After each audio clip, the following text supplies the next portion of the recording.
Kilalang vlogger at influencer na si Sir Gavin ibinahagi ang photo card ng pure gold ng kanyang kapatid na si Chip Allen.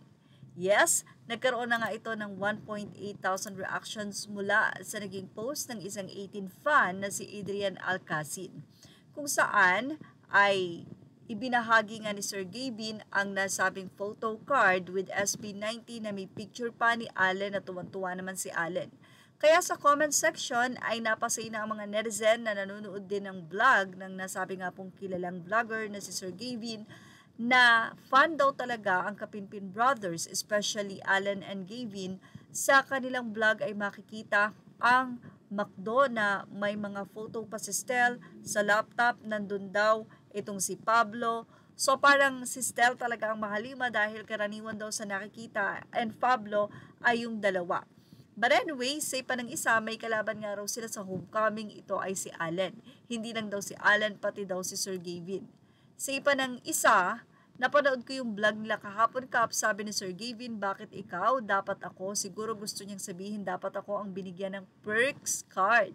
Hindi talaga ako naka-avail niyan nung nagkameron yung GG lang choice mo, kaya wag na lang, say pa ng isang netizen.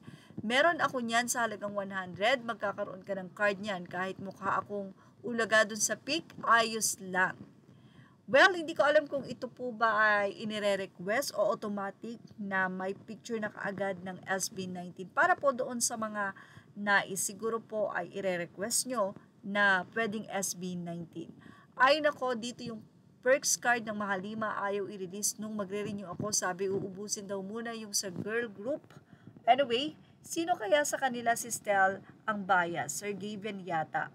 At sabi naman ng isa, lana akong balak ibalik yan sa pure gold eh. Pag na-expire sabihin ko na wala, hahaha. Tagal na pong silent fan si Sir Gavin, kaagaw natin siya dun pa lang sa photo card ng McDo.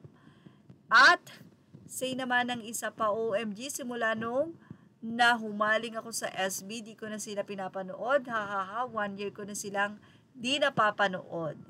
Oh, matagal na akong followers din nila at low-key lang silang fan ng mga bano. Nakita ko rin kanina sa vlog nila, nakakatuwa. So, ibig sabihin, matagal na palang fan ng SB19 si Sir Gavin at ang mga kapatid nito.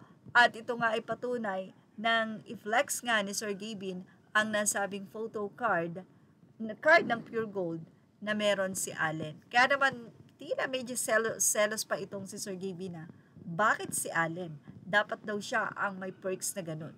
Or ang may card na ganun with photo. Ito talagang si Sir Gavin. Well, ano po masasabi niya about dito? Ilagay na ang inyong opinion sa ating comment section.